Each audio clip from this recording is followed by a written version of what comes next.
ब्रह्मांड में धरती जैसे लाखों करोड़ों ग्रह होंगे।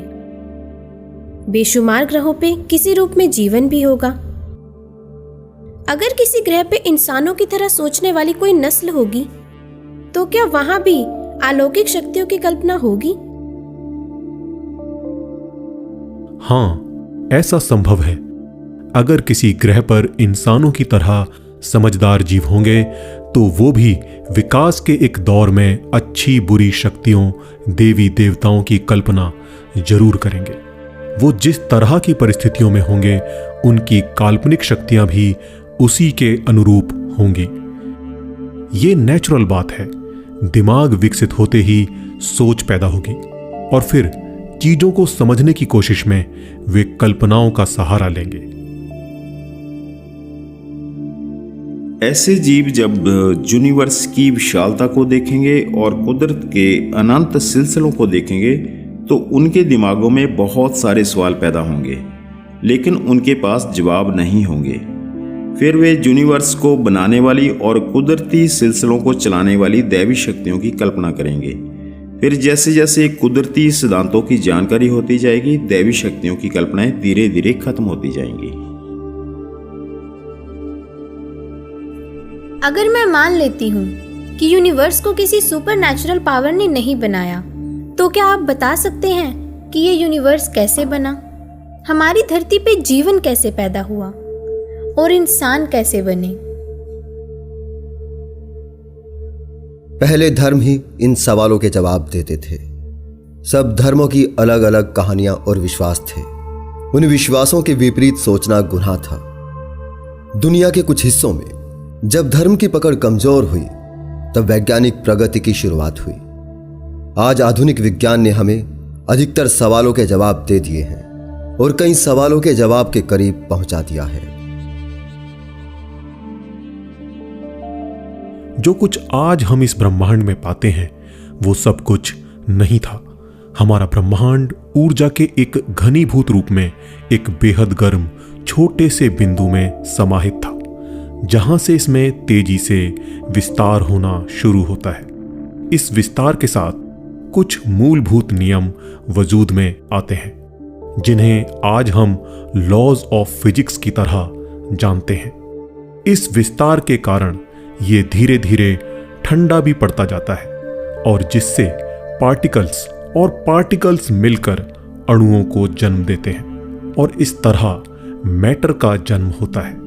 आज जो मैटर हम अपने आसपास पाते हैं वो सब अणुओं से ही बना है और फिर इन्हीं नियमों के मुताबिक ये यूनिवर्स विकसित होता जाता है और अरबों साल के विकास के बाद ये वर्तमान यूनिवर्स के रूप में आज हमारे सामने है और आज भी ये उन्हीं नियमों के अनुसार गतिमान है। यूनिवर्स कोई बनाता नहीं है। यूनिवर्स तयशुदा सिद्धांतों से निर्मित और विकसित होता है।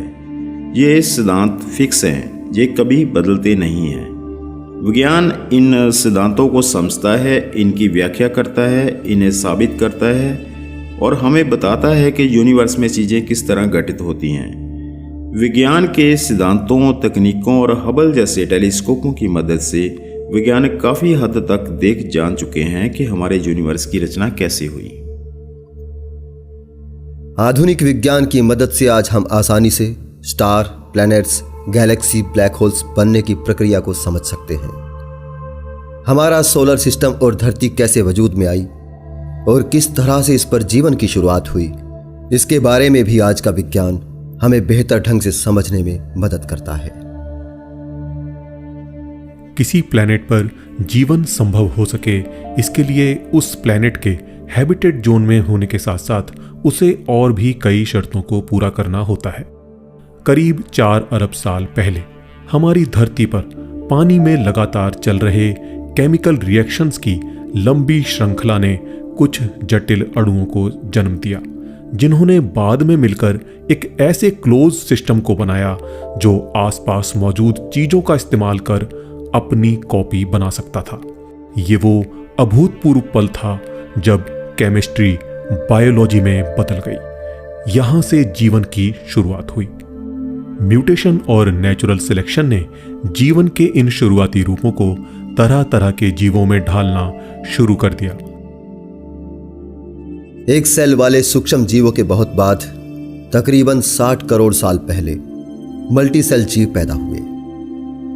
म्यूटेशन और नेचुरल सिलेक्शन प्रोसेस के कारण समय के साथ समंदर तरह तरह के जीवों से आबाद हो गया। फिर कुछ जीवों ने नई संभावनाओं की तलाश में जमीन की ओर रुख किया।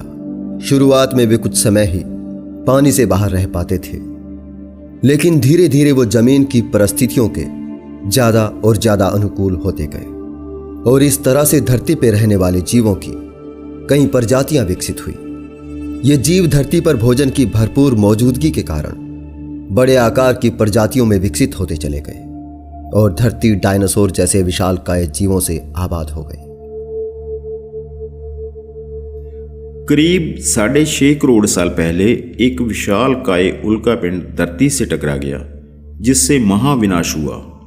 करीब 90% जीव जंतु और पेड़ पौधों की नस्लें खत्म हो गई। इस तबाही में धरती के अंदर रहने वाले कुछ छोटे जीव ही जिंदा रह सके। इनमें मैमल भी थे। जब धरती दोबारा जीने लायक हुई तो इन छोटे जीवों को फलने फूलने का ज्यादा मौका मिला। म्यूटेशन और नेचुरल सिलेक्शन के द्वारा मैमल्स की कई प्रजातियां वजूद में आईं, जिनमें से एक पेड़ पर रहने वाली प्राइमेट प्रजाति थी। इस प्रजाति से निकली हुई कई शाखाएं अलग अलग प्रजातियों के रूप में विकसित होती चली गईं। करीब 60 लाख साल पहले इन्हीं शाखाओं में से एक शाखा और निकली और जो आगे चलकर मानव वंश के रूप में विकसित होने लगी। इसी शाखा से मानव की कई प्रजातियां सामने आईं। कुछ हजार साल पहले एक को छोड़कर बाकी सभी प्रजातियां धीरे धीरे लुप्त हो गईं। सिर्फ एक ही प्रजाति होमो सेपियंस ही सरवाइव कर सकी।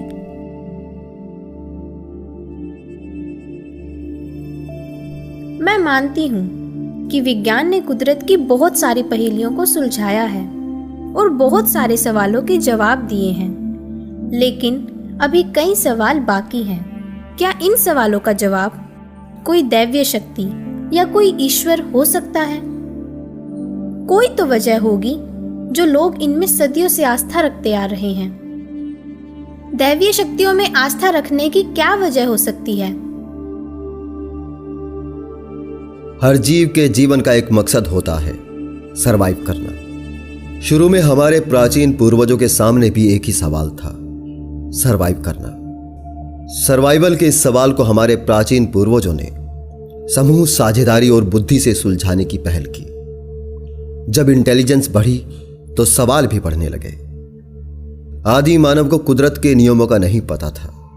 कुदरत के अनंत सिलसिले नए सवाल पैदा करने लगे। जिन पेड़ पौधों और जीवों के बीच वो रहता था, उनका वजूद भी हैरान करने लगा। बदलते मौसम, बढ़ते पेड़ पौधे, खिलते फूल, सब पहेलियां लगने लगे। अचानक तेज हवाएं चलने लगती। उन्हें लगता कि कोई शक्ति नाराज है। एक तरफ से सूरज आता, एक तरफ छिप जाता। रात के बाद दिन और फिर रात हो जाती। रात का अंधेरा उन्हें डराने लगा। रात का आसमान उन्हें हैरान करने लगा। रोज चांद का आकार बदल जाता। वे रात को टिमटिमाते तारों को देखते। जलते उल्कापिंडों की रोशनी उन्हें हैरान करती। ना जाने कहां से बादल आ जाते, बिजलियां चमकती, गड़गड़ाहट की आवाजों से वे डर जाते। फिर आसमान से पानी गिरने लगता। उन्हें लगता कि आसमान में कोई है, वही सब करता है। खराब मौसम, कुदरती आपदा, बीमारियां, जीवन मरण जैसी बेशुमार पहेलियां थीं। हर पहेली, हर सवाल का एक ही जवाब था, अज्ञात शक्तियां। वो अज्ञानतावश अज्ञात शक्तियों की कल्पनाएं ही कर सकता था। उसे जो भी बात समझ नहीं आती थी, वो उसके पीछे अज्ञात अलौकिक शक्तियों की कल्पना करने लगा। वो उन अज्ञात शक्तियों से डरता था। उसे लगता था कि ये शक्तियां नाराज होती हैं तो कुछ बुरा होता है, ये शक्तियां खुश होती हैं तो कुछ अच्छा होता है। उसने उन शक्तियों को खुश करने के तरीके ढूंढ लिए। धरती के कई कोनों में इंसानों के हजारों ग्रुप्स थे। सबकी अपनी अपनी कल्पनाएं थी। बदलते वक्त के साथ कल्पनाएं बदलती रही। पुरानी कल्पनाओं की जगह नई कल्पनाएं पैदा होती रही। नए नए देवी देवता पैदा होते रहे। कुछ हजार साल पहले दुनिया भर में कई सभ्यताएं वजूद में आईं। हर सभ्यता के अपने अपने देवी देवता थे। अलौकिक शक्तियों की कई कल्पनाएं थी। हर अलौकिक शक्ति के साथ डर और लालच का भाव जुड़ा हुआ था। उन्हें खुश रखने की अलग अलग विधियां थी। कुछ कल्पनाशील लोगों ने देवी देवताओं की कहानियां भी रच दी। छोटे छोटे कबीले जब बड़े समूह बने तब कई सभ्यताएं वजूद में आई। दूर दराज तक व्यापार होने लगे तब अलौकिक शक्तियों की कल्पनाएं और कहानियां भी सफर करने लगी। बहुत सी कहानियां हेर फेर के साथ कहीं की कहीं पहुंच गई। कुछ हजार साल पहले अरब के इलाके में एक ईश्वर की कल्पना पैदा हुई। इस कल्पना पे दो बड़े रिलीजन वजूद में आए जिन्होंने आदि दुनिया के सैकड़ों देवी देवताओं को खत्म कर दिया। आधी दुनिया पहले बहुत सारे देवी देवताओं को सच मानती थी, अब एक ईश्वर की कल्पना को सच मानने लगी। इस तरह ह्यूमन एवोल्यूशन के साथ साथ अलौकिक शक्तियों का भी एवोल्यूशन होता रहा। पिछली 1-2 सदियों में विज्ञान ने बहुत प्रगति की। सदियों पुराने सवालों के जवाब मिलने लगे। जिन देशों में ज्ञान विज्ञान का प्रचार प्रसार हुआ वहां अलौकिक शक्तियां गायब हो गई। लेकिन अभी बहुत सारे देश ऐसे हैं जहां अलौकिक शक्तियों का ही प्रचार प्रसार हो रहा है। भारतीय उपमहाद्वीप में भी लोग सदियों से हजारों अलौकिक कहानियों को सच मानते रहे हैं। अब तक उनका प्रचार प्रसार हो रहा है और यह प्रचार की ही शक्ति है जो हमें इन अलौकिक कहानियों को सच मानने और इन पर श्रद्धा रखने को मजबूर कर देती है। ठीक है, मैं समझ सकती हूँ कि दैवीय शक्तियाँ इंसान की अज्ञानता और कल्पनाओं की उपज है। लेकिन यदि कोई इनमें आस्था रखता है और इनमें आस्था रखने से उसे अच्छा महसूस होता है तो इसमें क्या समस्या है? आखिर क्या जरूरत है उनका विश्वास तोड़ने की? सबका मौलिक अधिकार है कि कोई भी फर्जी बातों में आस्था और विश्वास रख सकता है। समस्या तब पैदा होती है जब लोग फर्जी बातों को सच और ज्ञान विज्ञान को झूठ साबित करने की कोशिश करते हैं। अगर किसी को पूजा पाठ या इबादत करके शांति और सुकून मिलता है तो समस्या नहीं है। समस्या अंधविश्वासों और कट्टरता से है जिसके द्वारा लोगों को मानसिक विकलांग बनाया जाता है, देश का बौद्धिक विकास रोका जाता है, समाज की सोच को बीमार किया जाता है। जब दुनिया भर में विज्ञान का प्रचार और प्रसार हो रहा है, ऐसे में लोगों को विज्ञान विरोधी और अंधभक्त बनाया जा रहा है। आस्था के नाम पर दिमागों में झूठा अहंकार भरा जा रहा है। लोग विज्ञान की किताबों में विज्ञान नहीं ढूंढते बल्कि धार्मिक किताबों में विज्ञान ढूंढ रहे हैं। जिसे विज्ञान शब्द के अर्थ भी नहीं पता वो भी विज्ञान को चैलेंज कर रहा है। हमारे देश और समाज में सैकड़ों किस्म के अंधविश्वास, मान्यताएं, धारणाएं, दृष्टिकोण और पक्षपात हैं जो हमारी सोच को आजाद और विकसित नहीं होने देते। हम सही अर्थों में इंसान नहीं बन पाते, हम आधे अधूरे इंसान ही रह जाते हैं। इसी कारण हम अच्छे सच्चे इंसान होने पर गर्व नहीं करते बल्कि बाय चांस मिली पहचान पर गर्व करते हैं। हम वर्तमान में ऐसा कोई काम नहीं करते जिस पे हम गर्व कर सके। हम अपनी जाति, धर्म और सच्चे झूठे इतिहास में अपना गर्व ढूंढते हैं। इतिहास में गर्व नहीं मिलता तो मिथ्यास में गर्व ढूंढते हैं। हम महान हुए बिना ही खुद को महान घोषित करते हैं। हर पीढ़ी अपने सारे अंधविश्वास, मान्यताएं, धारणाएं नई पीढ़ी को बचपन में ही विरासत में दे देती है। इस कारण ये सब अवचेतन मन का हिस्सा बन जाती है। कोई भी झूठ जब अवचेतन मन में जड़ें जमा लेता है फिर वो सच को नकारने लगता है। उस झूठ के साथ अगर डर और लालच भी जुड़े हों तो समस्या गंभीर हो जाती है। इस कारण ही ज्ञान विज्ञान के युग में भी झूठी आस्थाएं और अंधविश्वास कायम रहते हैं। लोगों का जीवन स्तर ऊंचा हो रहा है, लेकिन ज़्यादातर लोगों का मानसिक स्तर ऊंचा नहीं हो रहा। अपनी आस्था और विश्वास के प्रति लोग इतने इमोशनल हैं कि उन्हें ज्ञान विज्ञान की बातें भी बुरी लगती हैं। उन्हें लॉजिक और फैक्ट भी ठेस पहुंचाते हैं। किसी को ठेस पहुंचाना, किसी को झूठा या नीचा दिखाना हमारा मकसद नहीं है। हम चाहते हैं कि लोग अपने दिमाग से सोचना शुरू करें। लोग खुद जानें कि सच क्या है और सही क्या है। आस्था और अंधविश्वास मानसिक विकास को रोकते हैं, आत्मिक बल को कमजोर करते हैं, लोगों को फिरकापरस्त और कट्टर बनाते हैं, लोगों को मानसिक रोगी बनाते हैं। कुछ मानसिक रोगी काउंसलिंग से ठीक हो जाते हैं, गंभीर मानसिक रोगियों को मेडिसिन देनी पड़ती है, अति गंभीर मनोरोगियों को इलेक्ट्रिक शॉक देने पड़ते हैं।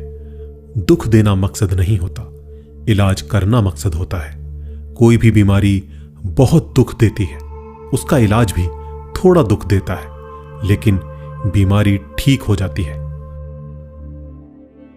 जब तक लोगों में मानसिक क्रांति नहीं होती, तब तक कोई क्रांति सफल नहीं हो सकती। सबसे पहले लोगों को मानसिक गुलामी से मुक्त करना होगा, सोच को आजाद करना होगा, नई सोच पैदा करनी होगी। जिन दिमागों पे ताले लगे हैं, हम उन्हें चाबियों से खोलना चाहते हैं, लेकिन जंग लगे तालों पे चोट करनी ही पड़ेगी। जो लोग तालों को, जंजीरों को पवित्र मान लेते हैं, जो उन्हें अपना अभिमान और पहचान बना लेते हैं, उन्हें आजाद करना बहुत मुश्किल होता है।